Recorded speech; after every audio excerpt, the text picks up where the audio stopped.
কখনো কি এমন মনে হয়েছে যে প্রিয় মানুষটার পাশে থেকেও কেমন যেন একা লাগছে? এই যে একটা বিচ্ছিন্নতা, একটা শূন্যতা, এটা কিন্তু আমাদের অনেকেরই জীবনের খুব চেনা একটা অনুভূতি।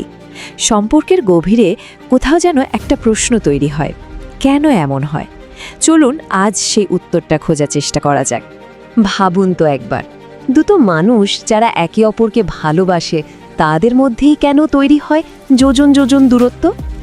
ভালোবাসাটা হয়তো আছে, কিন্তু তারপরেও তারা একে অপরের কাছে কেমন যেন অচেনা, আগন্তুকের মতো হয়ে যায়। আখির কেন?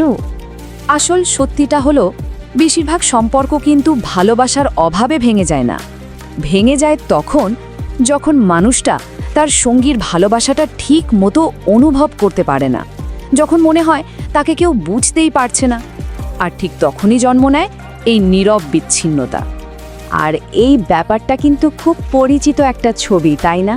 বছরের পর বছর একসঙ্গে থাকার পর সেই আবেগ, সেই টানটা কোথায় যেন হারিয়ে যায়। সম্পর্কটা তখন হয়ে দাঁড়ায় কিছু দায়িত্ব পালনের সমষ্টি, যেখানে ভালোবাসার উষ্ণতাটা আর খুঁজে পাওয়া যায় না।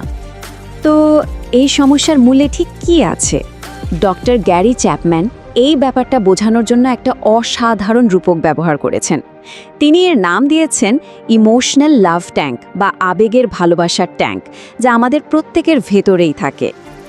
সহজ করে বললে, এই লাভ ট্যাঙ্কটা হলো আমাদের মানসিক শক্তির ভাণ্ডার। যখন আমরা জেনুইনলি অনুভব করি যে আমাদের ভালোবাসা হচ্ছে, তখন এই ট্যাঙ্কটা কানায় কানায় ভরে ওঠে। আর একটা সম্পর্ক তখনই সুন্দর থাকে যখন দুজনেরই এই ট্যাঙ্কটা ভরা থাকে। যখনই এটা খালি হতে শুরু করে, তখনই শুরু হয় আসল সমস্যা। সম্পর্কের শুরুর ওই সময়টার কথা ভাবুন তো, ওই যে একটা ঘোরের মতো অবস্থা, যখন সব কিছুই দারুণ লাগে। ডক্টর চ্যাপম্যান এটাকে বলছেন ইন লাভ অবস্থা। কিন্তু মুশকিল হলো, এই ঘোরটা চিরস্থায়ী নয়। আসল ভালোবাসা কিন্তু ঘোর নয়। আসল ভালোবাসা হলো একটা সচেতন সিদ্ধান্ত, যার জন্য চেষ্টা করতে হয়। তাহলে এই আসল ভালোবাসাটা ঠিক কিসের উপর দাঁড়িয়ে থাকে? দেখুন, এখানে তিনটে মূল জিনিস আছে। প্রথমত, এটা একটা সিদ্ধান্ত যে পরিস্থিতি যাই হোক না কেন আমি ভালোবাসব। দ্বিতীয়ত, এর জন্য চেষ্টা আর শৃঙ্খলা লাগে।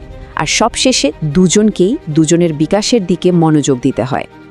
আর এখানেই আসছে সবচাইতে গুরুত্বপূর্ণ আইডিয়াটা। ঠিক যেমন আমাদের সবার একটা করে মাতৃভাষা আছে, ভালোবাসাকে গ্রহণ করারও কিন্তু একটা প্রাথমিক ভাষা আছে। আর যদি সেই ভালোবাসার প্রকাশটা ভুল ভাষায় হয়, তাহলে সেটা কিছুতেই প্রিয়জনের হৃদয় পর্যন্ত পৌঁছায় না। প্রথম ভাষাটা হলো কথার জাদু, প্রশংসা, উৎসাহ আর ভালোবাসার কথাগুলো। এই শব্দগুলোই পারে কারো মনকে তার সেই লাভ ট্যাঙ্কটাকে কানায় কানায় পূর্ণ করে দিতে। এই যে ছোট্ট একটা কথা, কিন্তু যার ভালোবাসার ভাষা এটাই, তার কাছে এর গভীরতা যে কতখানি তা হয়তো আমরা কল্পনাও করতে পারবো না। শুধু আই লাভ ইউ না বলে কেন ভালোবাসেন সেটা বলাই অনেক বেশি শক্তিশালী। দ্বিতীয় ভাষাটা হলো কোয়ালিটি টাইম, মানে গুণগত সময়। এখানে আসল কথাটা কিন্তু শুধু একসাথে থাকা না, বরং পুরো মনোযোগটা শুধু একজনের জন্য রাখা। যখন পাশে কোনো ফোন নেই, কোনো টিভি নেই, আছে শুধু দুটো মানুষ। যার ভালোবাসার ভাষা এটা, সেই হয়তো কোনো দামি উপহার চায় না। সেই শুধু চায় তার সঙ্গীর অবিভক্ত মনোযোগ। কয়েকটা মুহূর্তের জন্য চোখে চোখ রেখে কথা বলাই তার কাছে পৃথিবীর সেরা উপহার। তৃতীয় ভাষাটি হলো উপহার। অনেকেই হয়তো ভাবছেন, উপহার এটা তো খুব ম্যাটেরিয়ালিস্টিক শোনালো। কিন্তু না, ব্যাপারটা মোটেও তা নয়। এখানে উপহারের দামটা আসল নয়, আসল হলো তার পেছনের ভাবনাটা। উপহারটা আসলে ভালোবাসার একটা দৃশ্যমান প্রতীক। ঠিক যেমন একটা বাগান থেকে তুলে আনা ফুল, যার কোনো আর্থিক মূল্য নেই, কিন্তু তার পেছনের ভাবনাটা অমূল্য। এটা শুধু মনে করিয়ে দেয় যে আমি তোমার কথা ভাবছিলাম। চতুর্থ ভাষাটা তাদের জন্য যাদের কাছে কথার থেকে কাজের দাম অনেক বেশি। এটা হলো কাজের মাধ্যমে ভালোবাসা প্রকাশ করা। হয়তো সঙ্গীর কোনো দায়িত্ব নিজের কাঁধে তুলে নেওয়া, বা তার কোনো একটা কাজে নিঃস্বার্থভাবে সাহায্য করা। এই সহজ কথাটা, কাজটা আমি করে দিচ্ছি, যার ভালোবাসার ভাষা এটাই, তার কাছে এর চেয়ে সুন্দর আর কিছু হতেই পারে না। কারণ কাজের মাধ্যমে সে ভালোবাসাটা সবচেয়ে বেশি অনুভব করে। আর সবশেষ পঞ্চম ভাষাটি হলো শারীরিক স্পর্শ।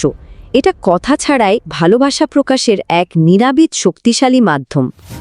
একটা উষ্ণ আলিঙ্গন, আলতো করে হাতে হাত রাখা বা মাথায় বিলি কেটে দেওয়া, এই স্পর্শগুলো যে নিরাপত্তা আর ভালোবাসার অনুভূতি দেয় তা হয়তো হাজারটা শব্দও দিতে পারে না। তো এত কিছু শোনার পর আসল প্রশ্নটা তো এটাই যে আপনার প্রিয় মানুষটির ভাষা কোনটা? এই 5টার মধ্যে কোন ভাষায় কথা বললে তার লাভ ট্যাঙ্কটা ভরে উঠবে? চলুন এবার সেটাই বোঝার চেষ্টা করি। এটা বোঝা কিন্তু খুব একটা কঠিন নয়, শুধু একটু মন দিয়ে খেয়াল করতে হবে। কিছু সহজ সংকেত আমাদের চারপাশেই আছে। দেখুন, মানুষ সাধারণত সেই ভাষাতেই ভালোবাসা দিতে পছন্দ করে যে ভাষায় সে নিজে ভালোবাসা পেতে চায়। আবার তাদের অভিযোগগুলো খেয়াল করুন, যে বারবার বলে আমার জন্য তো তোমার কোনো সময় নেই। তার ভাষাটা সম্ভবত কোয়ালিটি টাইম। তাদের ছোট ছোট অনুরোধগুলোও কিন্তু অনেক বড় সংকেত। তাহলে পুরো আলোচনা থেকে আমরা কি শিখলাম?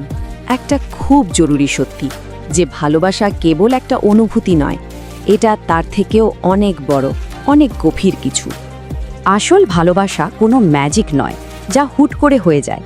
আসল ভালোবাসা হলো একটা সিদ্ধান্ত, প্রতিদিন নেওয়া একটা সচেতন সিদ্ধান্ত, প্রিয়জনের ভালোবাসার ভাষাটা শেখার সিদ্ধান্ত এবং সেই ভাষায় কথা বলার চেষ্টা করার সিদ্ধান্ত। আর এই চেষ্টার মধ্যেই একটা সম্পর্ক মজবুত হয়ে ওঠে। দিন শেষে নিজেকে এই প্রশ্নটা একবার করুন, কারণ পৃথিবীতে ভালোবাসা অনুভব করার চেয়ে সুন্দর আর কিছুই নেই। তাই প্রিয়জনের ভাষাটা শিখুন, সেই ভাষায় কথা বলুন। আপনার ভালোবাসার কথাগুলো যেন ঠিক তার হৃদয় পর্যন্ত পৌঁছায়।